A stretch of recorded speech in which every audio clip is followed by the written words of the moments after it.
my friends, Stephanie here, and I'm back with more movie chatter. And what I have for you today is the resurrection of a segment that I used to do from way back from the beginning of my channel up until right around when things closed down last year. And I used to call it Weekend Watch, where I would pick a few movies for you to watch at home or let you know what was coming out or what was out in the theaters.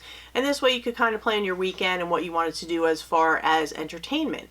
So I decided, since we are kind of coming out of things and slowly we're starting to get more new releases, there's new releases in the theater, and it looks like we're kind of getting back on track, I thought I would bring this back so that I could just make some movie recommendations for you guys to watch at home, or if you want to go out to the movies.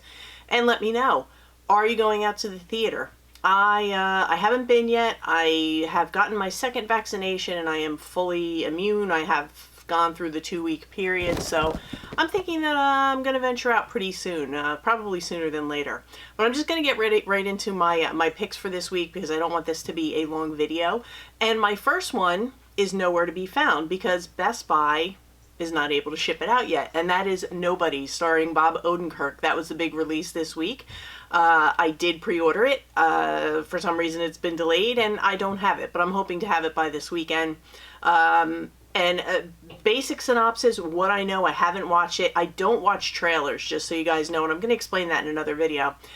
This is basically about a man who, his family is, they're the victims of a home invasion, and he finds himself in a situation where he does nothing. He doesn't do anything. He doesn't want the situation to escalate.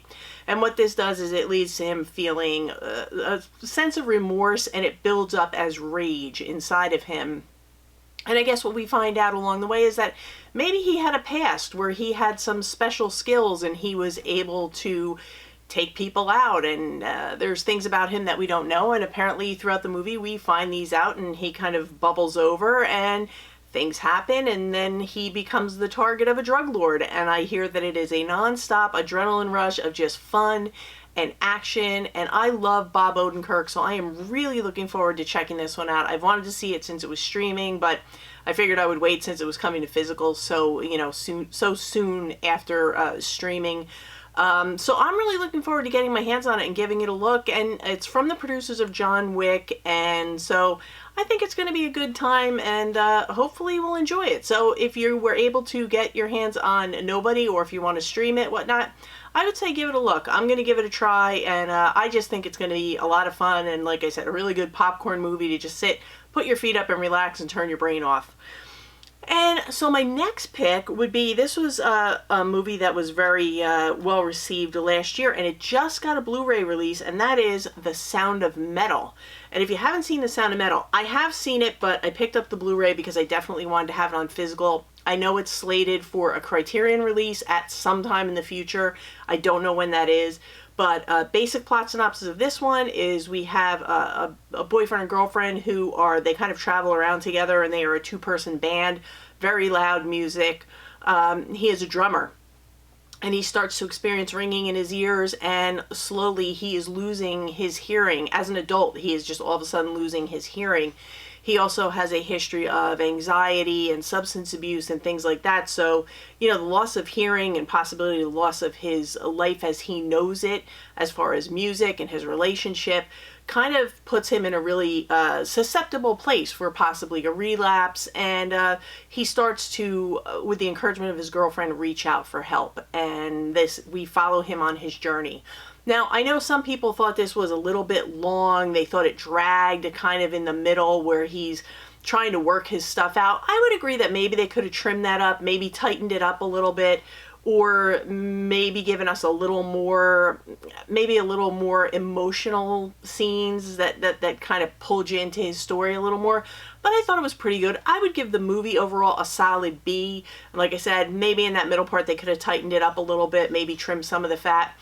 But one of my favorite things about this is the sound mixing. They do a fantastic job of giving you the world from his perspective, how it feels to have what he's experiencing as far as that loss of hearing. And really, really well done. But if you haven't seen Sound of Metal, I would highly recommend it. I think it's a really good, like I said, a solid B. But really good, really worth your time, and I would check it out. And I don't know if this has a lot of special features on it. I don't know if it has any, actually. I haven't put it in yet, but there's nothing really listed on the back. But I'm assuming that the Criterion release will include more special features. They always pack them with special features, but I just wanted to have something instead of nothing. So this is all region. So if you're looking for it, it's on Amazon. I'll link it in the description if you want to pick this up until Criterion releases theirs, or maybe you don't even need the Criterion. This next one, I kept seeing people talk about this from Dollar Store or Dollar Tree. I don't have a Dollar Tree around me. I have a dollar something, but the only movies they have in there are like kids DVDs and learning DVDs and things like that, travel stuff, nothing that I'm interested in.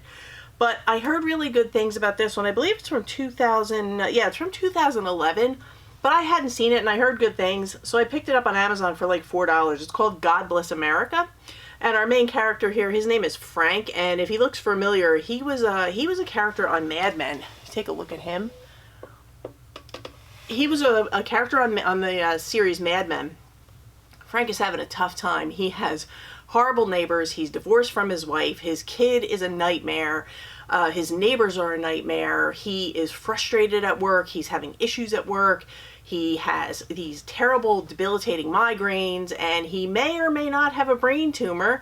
He's not sure, so he really isn't sure of his health status, and he just kind of walks out of his doctor's office. And he's also fed up with the way society, how we are as a society as far as Americans, how we treat people, how mean-spirited we are, how we make fun of people.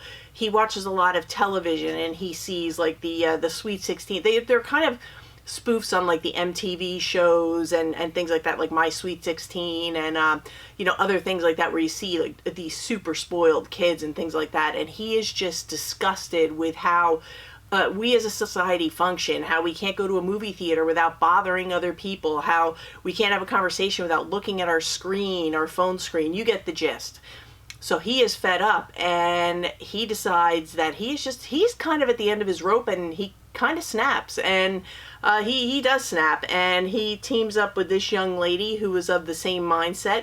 She is disgusted with everyone, and they kind of have a Bonnie and Clyde thing going on, and that's all I'm going to tell you about it. But if you haven't seen God Bless America, it is a really good dark comedy. If you can picture it as a dark comedy, that's kind of what it is.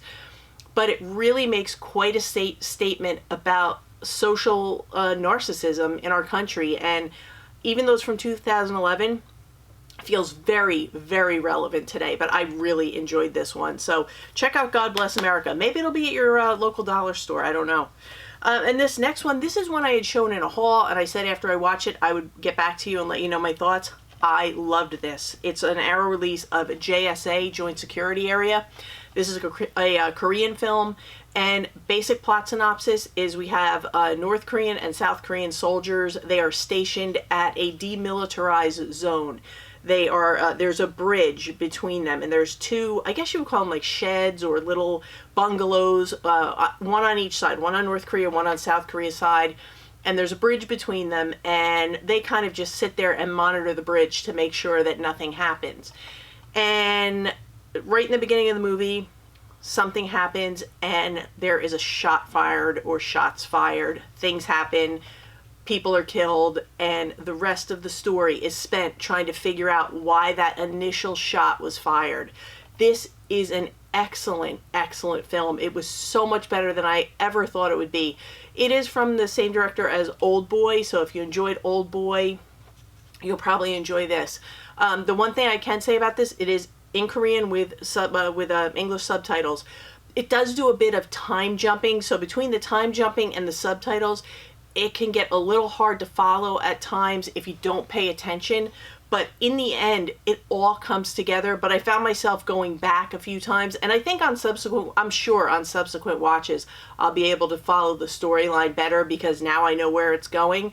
But just be aware of that there are time jumps where they go back and show you what happened, and then they come back to the future. So, you know, back to the present time, back to the future, back to the present time. But to follow that and follow the subtitles can get a little confusing, but it is well worth the payoff. This is a really, really good movie.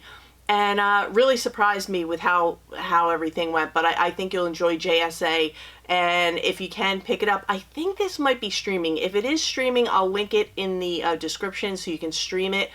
I thought I heard rumblings that it was streaming, but I'll check into that. So JSA would be my next pick. And then my last pick for home viewing is from executive producer Clint Eastwood. It is called Indian Horse. Now, I'm sure, well, maybe, I'm not sure.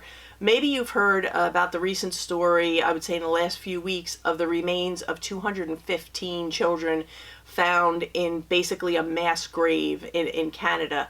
And if you don't know the story behind that, they have these, they're called residential, they were residential schools. They don't have them anymore, but they used to have residential schools in Canada where they would take the children of Indigenous families and they would put them there. And there was a lot of horrible things that happened. There was a lot of abuse, just really, really bad situation and terrible conditions for these kids.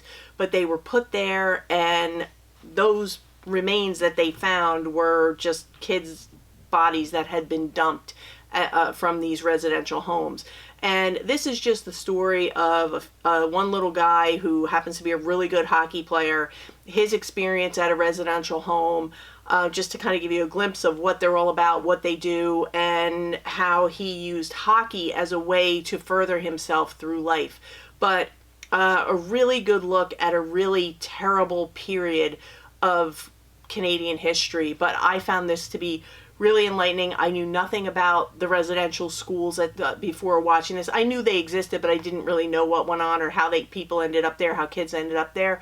But really eye-opening, and I think this is a really important film for everyone to see. So if you can get your hands on Indian Horse, I would highly, highly recommend it. It's a very, very important story, and you know, it's one of those things with history. It's very important that we understand it so we don't repeat it. So check out Indian Horse. That would be my last pick. And I'm going to put these to the side, and I'm going to get into my theater picks. Okay, I'm back, and we're going to talk about theater releases, movie theater releases. I can't even remember the last time I talked about anything being released, new releases into a theater. It feels like a lifetime ago. But we have some things going on in the theater, so I'm going to let you know what I found. The big release this week, as you guys probably already know, is F9, the latest installment in the Fast and Furious franchise. So if you're a fan, you know, definitely, but I'm sure that's already on your radar. We also have things that are already out there, such as if you want family-friendly films, there's Peter Rabbit 2, Cruella is still out there, and I hear really great things about that. If you want something more adult themed, there's always A Quiet Place 2, which I hear is doing very well, and I hear it's a great follow-up to the first one. Actually, it's a prequel, I believe. But I'm really looking forward to seeing that one. And we also have another one, The Hitman's Wife's Bodyguard. Not sure about that one. I think that one can probably go either way. Not really sure about it. I haven't heard much about it. I've heard some people have seen it, but I'm not sure how they felt about it. But those seem to be the ones that are out there. There's still the Conjuring one is out there.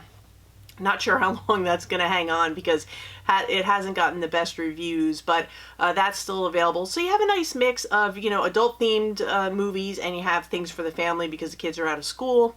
And there's one that flew on my radar that I am very, very interested in. It could be an independent film, but I think this is going to be one of those things that's a sleeper hit.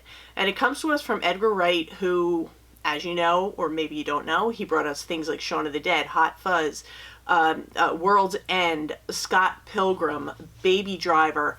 I believe he was responsible for Ant-Man as well. So he has brought us some amazing, amazing movies. But this is a story, it's called The Sparks Brothers, and it is part documentary, part animation. But it is based on these two brothers they were a band, a pop band, and apparently they are like criminally underrated, criminally unknown, but I believe they released like 50 studio albums. And they talked to all these musicians like Beck and Flea and people like that who were aware of these people, aware of these two brothers, and what they did for music. And I had never heard of them before, and I am a huge music fan. So I am captivated by learning their story. And I love the mix, the idea of the mix of documentary interview type things and maybe clips, stuff like that, mixed with like stop motion animation. I think that's just genius. So, and if Edgar Wright's behind it, you know it's going to be good. So I am really looking forward to checking this one out. If it's playing near you, I know it's playing at one theater near me. I think there's only 2 showtimes, but I definitely want to check that one out because it gets really high marks. All the reviews are rave reviews. And I'm just really curious to see who these people are and why I've never heard of them. And it sounds like, I think this is going to be one of those things. I saw, I think it was Deep Discount, one of the places that I've talked about that sells movies. They actually posted something on their Facebook page, I believe, asking if anyone was going to see the Sparks Brothers movie. And like one person commented, and I couldn't believe it. I think this is going to definitely be one of those quiet releases, and it's going to be a sleeper hit. And down the road, we're probably going to hear a lot more about it. And I can't see how it could be bad. I think it's going to be fantastic. So that's my big pick of the week, the Sparks Brothers, if you can find it playing near you. So that's what I have for the theater. It's our first week out as far as bringing you this segment again. So hopefully between the home releases and the theater releases, you found something or a few somethings that will, catch your attention, maybe give you some plans, some ideas for weekend plans. It's supposed to rain here this weekend, so I'll probably be watching movies, or maybe I'll venture out to the theater. I don't know. But that's going to do it for me today as far as this segment. I try to keep them kind of short. Like I said, just recommendations. If you did enjoy this video, please give me a thumbs up.